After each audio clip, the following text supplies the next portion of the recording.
What if the answer to your championship dreams was hiding in plain sight, wearing the jersey of a rebuilding team, waiting for you to realize that sometimes the best move forward is actually a step back to where it all began? The Orlando Magic are standing at a crossroads that every young, ascending team eventually faces. They've got the talent, they've got the momentum, and after an offseason that saw them pull off a blockbuster trade for Desmond Bane and sign veteran point guard Tyus Jones, they've got legitimate championship aspirations. But there's a nagging question that keeps surfacing in front office discussions and late-night strategy sessions. Is their front court strong enough to compete with the elite big men dominating the Eastern Conference? Enter Nikola Vucevic, the 34-year-old center who spent 9 seasons building his legacy in Orlando before being shipped to Chicago in 2021. Now, in a mock trade scenario that's generating serious buzz around NBA circles, we're looking at a potential reunion that could transform the Magic from playoff contenders into legitimate title threats. The proposed deal would send Jonathan Isaac and former lottery pick Jett Howard to the Chicago Bulls in exchange for Vucevic and draft capital.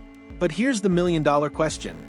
Is bringing back a veteran center who's already been through the Orlando experience once before a stroke of genius or a desperate attempt to fix problems that might not even exist? Let's dive deep into this fascinating scenario and figure out whether this reunion makes sense or if it's just nostalgia masquerading as strategy. Before we get lost in trade scenarios and hypotheticals, let's establish where the Orlando Magic actually stand right now. This isn't the same franchise that's been wandering in the wilderness for the past decade.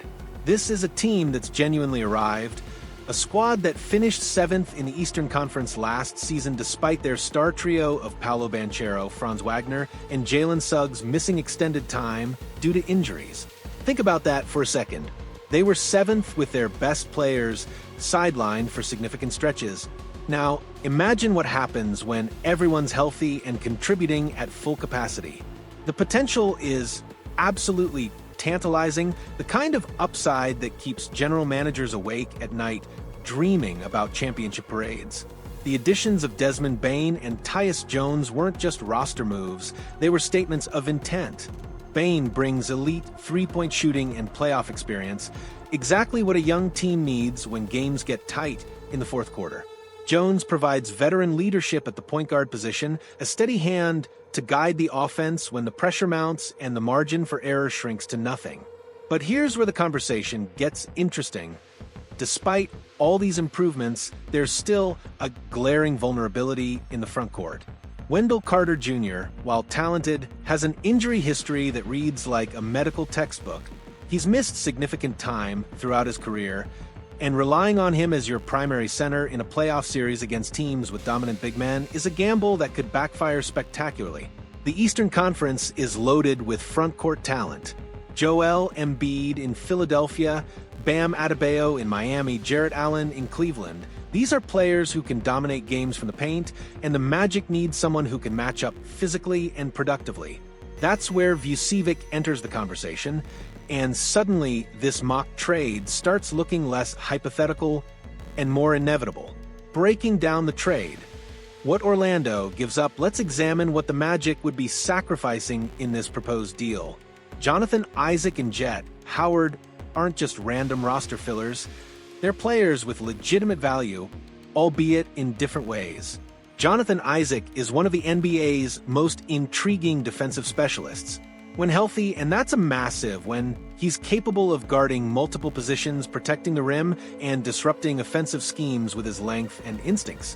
He's the kind of player that analytics nerds love because his impact doesn't always show up in a box score, but is undeniable when you watch the tape. The problem? Isaac has played in just 136 games over the past 6 seasons. That's an average of about 23 games per year, which is catastrophically low for someone you're counting on as a rotation piece.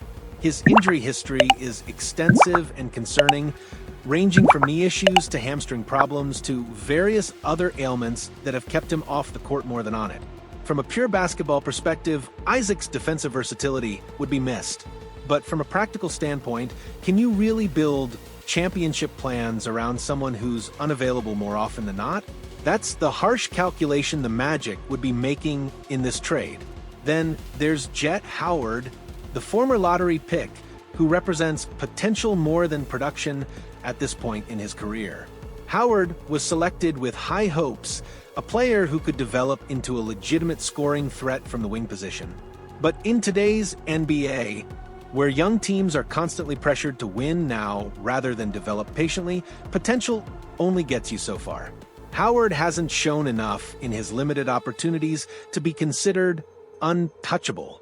He's a nice piece, someone who could develop into a solid rotation player, but he's not the kind of prospect that should prevent you from making a win-now move. If trading Howard is what it takes to acquire a proven veteran who can contribute immediately, that's a calculation most contending teams would make without hesitation. The Vucevic factor. What Orlando gets back. Now, let's talk about what the Magic would be acquiring in this deal. Nikola Vucevic isn't just some random veteran looking for one last payday. He's a legitimate starting center who's still producing at a high level despite being 34 years old. Last season's numbers tell the story. 18.5 points, 10.1 rebounds, and 3.5 assists per game, while shooting an absurd 53% from the field and 40.2% from three-point range. Read those percentages again.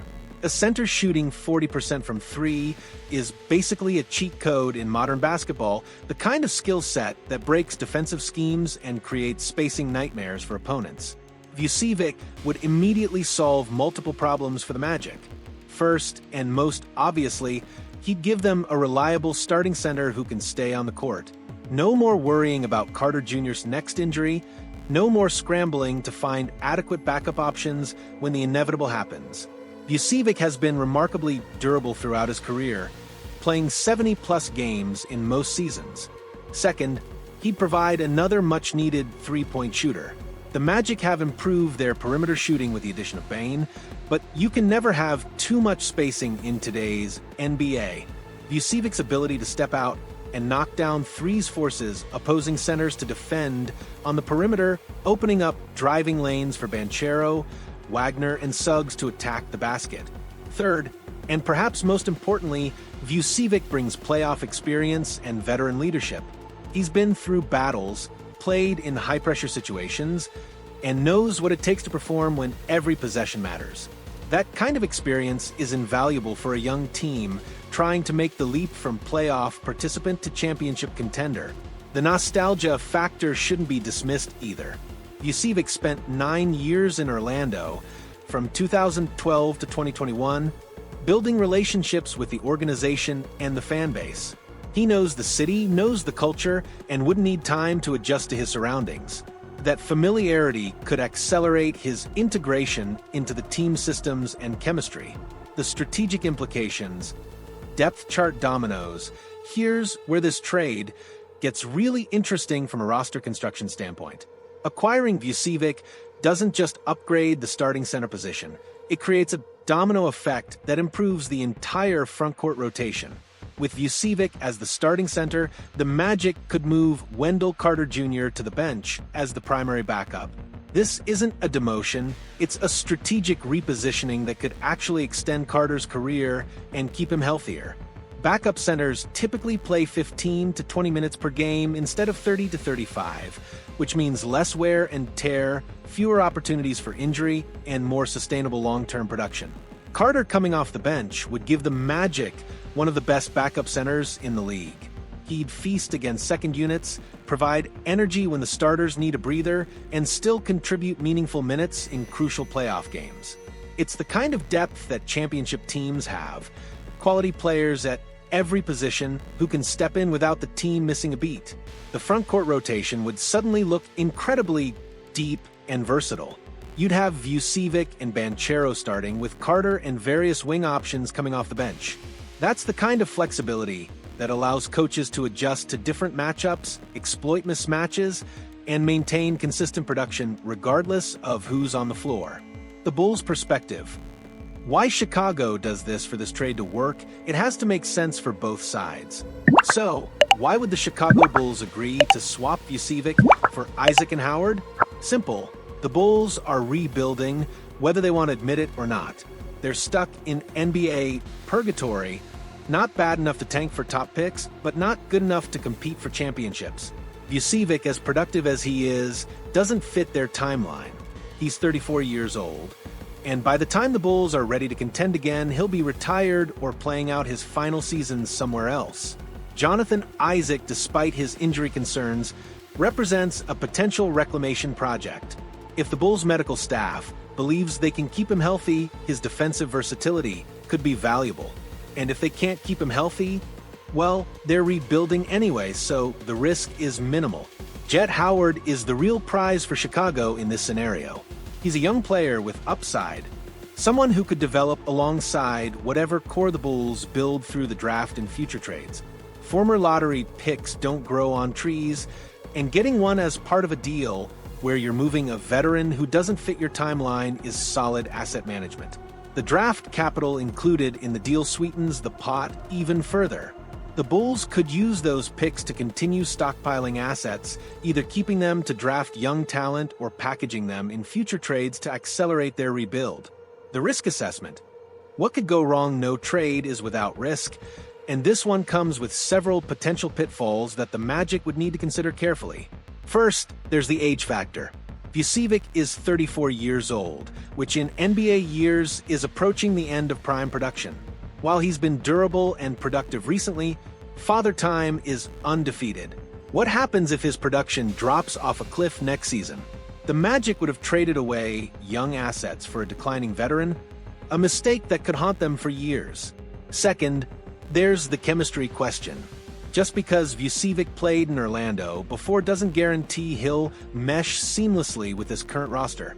The team is completely different from when he left in 2021.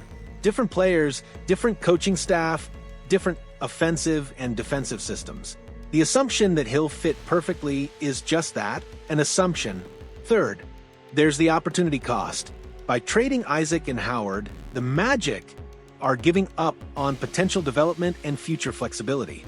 What if Isaac finally stays healthy and becomes the defensive anchor they've always hoped he could be?